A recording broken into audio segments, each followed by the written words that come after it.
દાહોદના ગોદી રોડથી station road તરફના માર્ગ ઉપર મકાઈ પૌવા ભરેલ આઈસર વીજ ટ્રાન્સફોર્મર સાથે અથડાતા અકસ્માત સર્જાયો।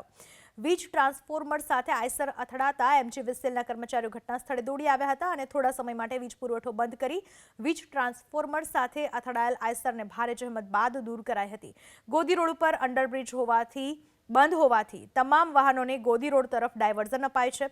જો કે આ અકસ્માતમાં મોટી દુર્ઘટના ન સર્જાતા લોકોએ હાશકારો અનુભવ્યો હતો।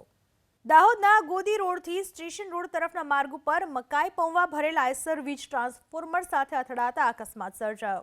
વીજ ટ્રાન્સફોર્મર સાથે આઈસર અથડાતા એમજીવીસીએલના કર્મચારીઓ ઘટના સ્થળે દોડી આવ્યા હતા અને થોડા સમય માટે વીજ પુરવઠો બંધ કરી વીજ ટ્રાન્સફોર્મર સાથે અથડાયેલ આઈસરને ભારે જહેમત બાદ દૂર કરાઈ હતી। ગોદી રોડ ઉપર અંડરબ્રિજ બંધ હોવાથી તમામ વાહનોને ગોદી રોડ તરફ ડાયવર્ઝન અપાય છે। જો કે આ અકસ્માતમાં મોટી દુર્ઘટના ન સર્જાતા લોકોએ હાશકારો અનુભવ્યો હતો।